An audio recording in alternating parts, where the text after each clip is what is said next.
Hi friends, സുലൂസ് കിച്ചണിലേക്ക് എല്ലാവർക്കും സ്വാഗതം. ഇന്ന് നമ്മൾ തയ്യാറാക്കാൻ പോകുന്നത് വളരെ ടേസ്റ്റി ആയിട്ടുള്ളൊരു കൂന്തൽ നിറച്ചതാണ്.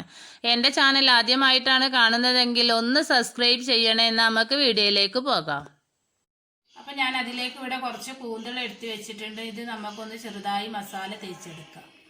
അപ്പോൾ ഇനി നമുക്ക് അതിലേക്ക് വേണ്ടത് 1 സ്പൂണ് കാശ്മീരി മുളക് പൊടി, കുറച്ച് ഇഞ്ചി വെളുത്തുള്ളി ചതച്ചത്, ആവശ്യത്തിനുള്ള ഉപ്പ്, ഒരു ചെറുനാരങ്ങൻ്റെ നീര്, ഇതെല്ലാം കൂടി ചേർത്ത് നമുക്ക് നന്നായി ഒന്ന് മിക്സ് ചെയ്തെടുക്കാം.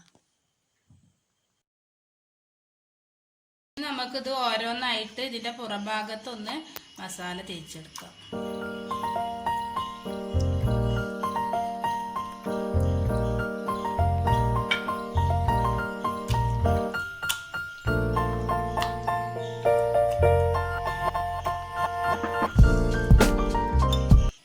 എല്ലാ കൂന്തളും മസാല തേച്ചെടുത്തിട്ടുണ്ട്. ഈ പരുവത്തിലാണ് നമുക്ക് മസാല തേച്ചെടുക്കേണ്ടത്. ഇനി നമുക്ക് ഇതൊരു 5 മിനിറ്റ് മാറ്റി വെക്കാം. അപ്പോൾ ആ സമയം കൊണ്ട് നമുക്ക് നമ്മളെ കൂന്തളിലേക്കുള്ള നിറവ് റെഡിയാക്കി എടുക്കാം. അതിന് ഞാൻ ഇവിടെ കുറച്ച് ചിക്കനാണ് എടുത്തിട്ടുള്ളത്. ഇത് വേവിക്കാത്ത ചിക്കനാണ്. ഇത് നമുക്കൊന്ന് ചെറുതായി അരച്ചെടുക്കാം. അപ്പോൾ ഞാൻ അതിനൊരു പാൻ അടുപ്പത്ത് വെച്ചിട്ടുണ്ട്. ഇനി നമുക്ക് അതിലേക്ക് കുറച്ച് വെളിച്ചെണ്ണ ഒഴിച്ചു കൊടുക്കാം. അപ്പം നമ്മളെ എണ്ണ നന്നായി ചൂടായി വന്നിട്ടുണ്ട്. ഇനി നമുക്ക് ഇതിലേക്ക് കുറച്ച് പെരിഞ്ജീരകം, കുറച്ച് ഇഞ്ചി വെളുത്തുള്ളി ചെറുതാക്കി അരിഞ്ഞത്, ഇനി നമുക്ക് 2 പച്ചമുളകാണ് ഞാൻ ഇവിടെ എടുത്തിട്ടുള്ളത്, അതും ചെറുതാക്കി അരിഞ്ഞതാണ്. ഇനി നമുക്കിതൊന്ന് നന്നായി ഇളക്കി കൊടുക്കാം. ഇനി നമുക്ക് ഇതിലേക്ക് 2 സവാള ഇട്ട് കൊടുക്കാം. എന്നിട്ടൊന്ന് നമുക്ക് നന്നായി വഴറ്റിയെടുക്കണം.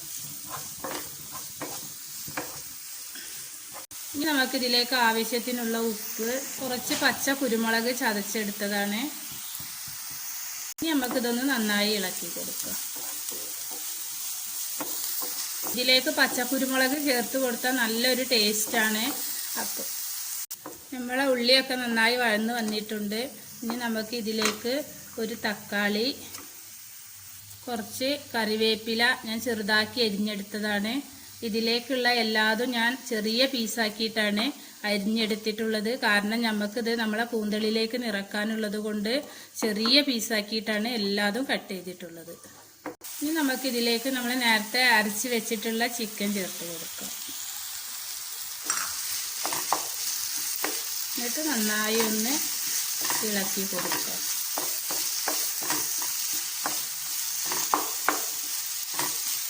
പിന്നെ നമുക്കിതിലേക്ക് 1 സ്പൂണ് കാശ്മീരി മുളക് പൊടി, 1/4 സ്പൂണ് മഞ്ഞൾപ്പൊടി, 1 സ്പൂണ് മല്ലിപ്പൊടി, കുറച്ച് ഗരം മസാല, ഇതെല്ലാം കൂടി നമുക്കൊന്ന് നന്നായി ഇളക്കിയെടുക്കാം. അപ്പോൾ നമ്മളെ മസാലയുടെ പച്ചമണമൊക്കെ മാറിയിട്ടുണ്ട്. ഇനി നമുക്കിതിലേക്ക് കുറച്ച് തേങ്ങയും കൂടെ ചേർത്ത് കൊടുക്കാം. ഇതിലേക്ക് കുറച്ച് വെള്ളം കൂടി ചേർത്ത് നന്നായി ഒന്ന് ഇളക്കിയിട്ട് 5 മിനിറ്റ് നമുക്ക് ഇതിനെ ഒന്ന് മൂടി വെച്ച് വേവിച്ചെടുക്കാം.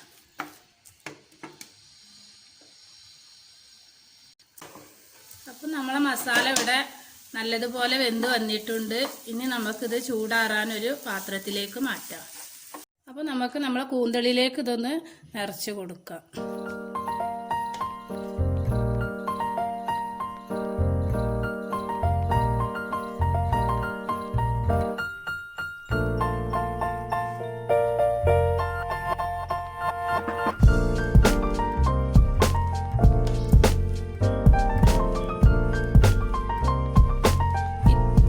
നിറച്ചാൽ മതി. ഓവറായിട്ട് നിറച്ച് കഴിഞ്ഞാൽ ഇതിൻ്റെ ഉള്ളിൽ നിന്ന് പുറത്തേക്ക് തന്നെ പോരും. ഇതിൻ്റെ മുകൾ ഭാഗം നമുക്ക് ഇതുകൊണ്ടൊന്ന് ഇങ്ങനെ കുത്തി വെച്ച് കൊടുക്കാം.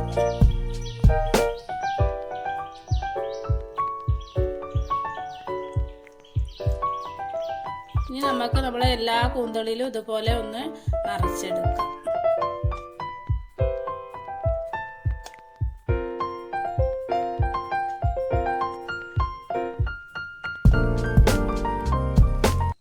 നമ്മളെ കൂന്തളൊക്കെ ഇതുപോലെ എല്ലാതും നിറച്ചെടുത്തിട്ടുണ്ട്. ഇനി നമുക്കിതൊന്ന് ആവിക്ക് 5 മിനിറ്റ് വേവിച്ചെടുക്കണം. നമുക്ക് ആവിക്ക് വേവിച്ചെടുക്കാൻ ഞാൻ ഒരു ഓട്ടപാത്രം ഇവിടെ വെച്ചിട്ടുണ്ട്. ഇനി നമുക്ക് അതിലേക്ക് ഓരോന്നായിട്ട് ഇങ്ങനെ പരത്തി വെച്ച് കൊടുക്കാം.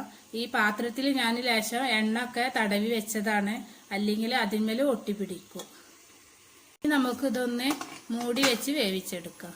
അപ്പോൾ നമ്മളെ കൂന്തൾ ഇവിടെ വെന്ത് വന്നിട്ടുണ്ട്. ഇനി നമുക്കിതൊന്ന് പൊരിച്ചെടുക്കാം. അപ്പോൾ നമ്മളെ കൂന്തൾ പൊരിച്ചെടുക്കാനായി ഞാൻ ഇവിടെ ഒരു കോഴിമുട്ടയും കുറച്ച് റസ്ക് പൊടിയും എടുത്തിട്ടുണ്ട്. ഇനി നമുക്ക് നമ്മളെ മുട്ട ഒന്ന് കലക്കിയെടുക്കാം.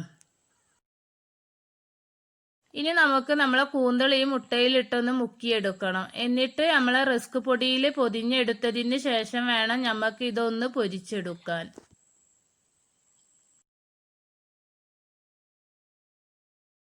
ഇതുപോലെ എല്ലാ കൂന്തളും നമുക്ക് ഇങ്ങനെ ഒന്ന് ചെയ്തെടുക്കണം.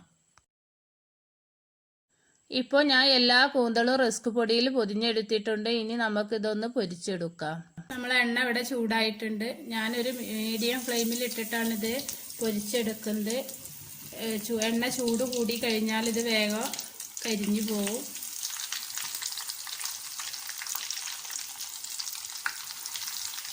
അപ്പോൾ നമ്മളെ കൂന്തൾ ഇവിടെ ഒരു ചെറിയ ബ്രൗൺ കളറായി വന്നിട്ടുണ്ട്. ഇനി നമുക്കിതൊരു പാത്രത്തിലേക്ക് മാറ്റാം.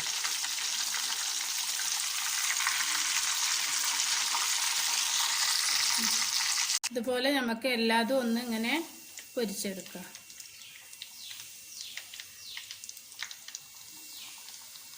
നന്നായി മൂത്ത് വന്നിട്ടുണ്ട്. ഇതും കൂടി നമുക്ക് പാത്രത്തിലേക്ക് മാറ്റാം.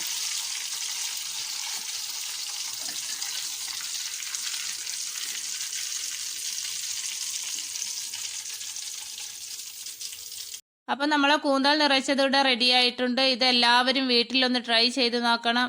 ഈ വീഡിയോ നിങ്ങൾക്ക് ഇഷ്ടമായെന്ന് വിചാരിക്കുന്നു. ഇഷ്ടമായെങ്കിൽ ഒന്ന് ലൈക്ക് ചെയ്യുക, നിങ്ങളെ ഫ്രണ്ട്സിനും ഫാമിലിക്കൊക്കെ ഒന്ന് ഷെയർ ചെയ്യുക. ഇനി അടുത്ത വീഡിയോയുമായി വരുന്നവരെ എല്ലാവർക്കും ബൈ.